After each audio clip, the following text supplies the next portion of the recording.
Romanos 3:23 dice: por cuanto todos pecaron y están destituidos de la gloria de Dios. De acuerdo a la ley de Dios, todos nosotros habíamos pecado y todos éramos dignos de muerte. ¿Y quién es el que muere en mi lugar? ¿Quién es el que muere en mi lugar? Jesucristo. Es por eso que solo a través de Cristo yo soy acepto delante del Padre. Y eso establece la gracia. La gente confunde la gracia como libertad para pecar. Muchas iglesias enseñan, es que estamos bajo la gracia y la salvación es por fe. Sí, pero esa fe en Cristo demuestra, dice el Señor, que si le amamos, guardamos sus mandamientos. ¿Estamos entendiendo? Yo no puedo decir que yo creo en Cristo y yo creo en la obra que Él hizo por mí en la cruz y yo quiera seguir viviendo en una condición de pecado y esclavitud. No tiene sentido. Porque si yo estoy reconociendo que he violado los mandamientos de Dios, que Cristo murió en mi lugar, que Él llevó mis culpas, que Él llevó mi pecado, que Él llevó mi maldad, pero por otro lado yo sigo en la esclavitud del pecado, ¿qué sentido tiene? Por eso es insensato esa predicación que hacen acerca de la gracia. Como dijo el apóstol Pablo, si Cristo no resucitó, comamos y bebamos, que mañana moriremos.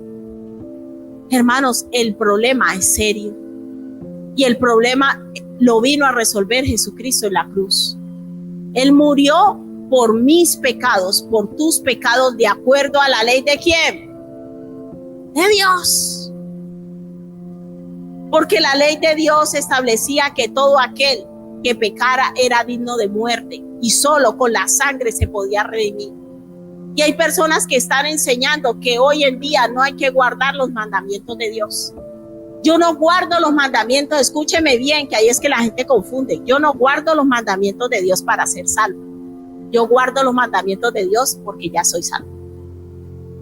Quiere decir que al creer yo en Cristo, en mí nace un anhelo profundo, sincero y genuino de vivir para Él y salir de todo tipo de esclavitud, porque Él ya pagó por mí para que yo no sea esclavo de nada. Y si nosotros a día de hoy vivimos en esclavitud del pecado, es porque queremos. Es porque nos gusta mucho eso. Es porque yo no quiero renunciar y yo no quiero abandonar esas prácticas porque me es deleitoso para mi carne, pero no quiere decir que Cristo ya no hizo su obra completa.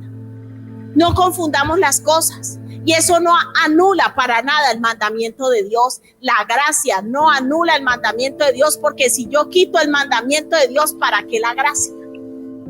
Si la gracia lo que hace es darme una capacidad y un poder sobrenatural para vencer el pecado, que no podía hacerlo en la ley.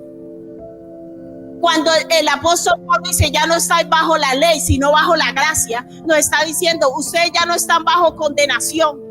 Ustedes ya no son esclavos del pecado, ahora están bajo la gracia. ¿Qué quiere decir? Que por la fe en el Señor Jesucristo viene un poder sobrenatural de Dios a morar en nosotros, que se llama el Espíritu Santo, y ese poder me da capacidad para vencer contra el pecado, hermano. Eso se llama la gracia. La gracia es un regalo inmerecido. Es que Cristo murió en la cruz para que a mí viniera esa capacidad y ese poder que no existía bajo la ley. Los judíos durante años nunca pudieron guardar los mandamientos de Dios, nunca pudieron obedecer. Pero ¿de qué me sirve una gracia? ¿Para qué yo digo que estoy bajo la gracia? ¿Para qué yo digo que creo en Cristo? ¿Para qué yo quiero decir que estoy bajo la gracia? Que el final de la ley ya se acabó si yo sigo esclavo del pecado igual que los de la ley. ¿Estamos entendiendo? Y eso es lo que mucha gente confunde la gracia. La gracia no es libertad para pecar. La gracia no es libertad para yo hacer. No, la gracia es libertad, es poder y autoridad para vencer sobre el pecado y deshacer las obras del diablo. Y el que en verdad vive sobre la gracia, el que en verdad ha recibido la gracia, sabe que dice: Señor Jesús, tú moriste por mí en mi lugar y te doy gracias por ese poder que me das ahora para vencer contra el pecado. Por eso, si usted está bajo la gracia, usted y vive esclavo del pecado, le digo una cosa: usted todavía está bajo la ley. Es lo que muchos no entienden. y vienen a predicar y a enseñar. Yo estoy bajo la gracia, pero vives esclavo del pecado. No estás en condenación. Por el contrario, todavía estás bajo la ley. Porque estás condenado, porque el pecado todavía te gobierna. Y el Señor dice, una de las promesas del Señor dice, el pecado no se enseñoreará de vosotros, porque habéis pasado de muerte a vida. Esa ley que nosotros violábamos, esos mandamientos que no éramos capaces de cumplir bajo la ley, bajo la gracia somos capaces de cumplirlos por el poder de Dios. Entonces la gente está enseñando cosas erróneas. Piensa que la gracia es creer en Cristo, pero yo sigo en la misma esclavitud. Si yo sigo en la misma esclavitud, no hay gracia. No hay gracia. La gracia verdadera, cuando ese poder de Dios viene a mi vida, me transforma, me libera, yo soy una persona de fe. ¿Cuántas personas son de fe en este lugar? ¿Cuántas personas entienden que unidos a Cristo tienen el poder para vencer contra el pecado? ¿Cuántas personas entendemos que Jesús murió en la cruz para libertarnos de toda cadena y esclavitud de pecado? Pero si tú lo crees, tienes que ser libre. Si tú has recibido la gracia, tienes que ser libre. No puedes estar toda la vida orando por el mismo pecado. Toda la vida diciéndole una y otra vez, Señor, perdóname por esto, perdóname por esto. Y Dios está llamando a casa de oración a que sea una iglesia que avance. Una iglesia que avance con autoridad contra el pecado. Porque si yo todavía soy esclavo de lo mismo, ¿cómo puedo yo ir a libertar a otros? Hermanos, necesitamos recibir la gracia de Dios. Necesitamos vivir bajo la gracia y decir, el final de la ley es Cristo. ¿Por qué el final de la ley es Cristo? Porque ya no vivo bajo condenación.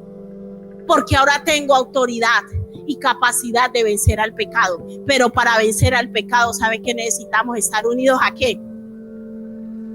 Cristo. El ser humano, te lo digo hoy, el ser humano sin Cristo no es capaz de vencer el pecado. No lo intentes. No lo intentes en tus fuerzas. Y ahí es que entra lo de la comunión con Dios. Yo empiezo a buscar a Dios. Lo que más debe cuidar un hijo de Dios es la comunión con Dios. Porque esa comunión con Dios, esa lectura de la palabra diariamente, esa oración diaria, no de vez en cuando, diaria, tiene que ser mi prioridad, hermanos. ¿Cuántos se quieren comprometer con el Señor? Que cuando se levanten, lo primero que hagan sea orar y buscar a Dios, hermano, de esos devocionales de noche.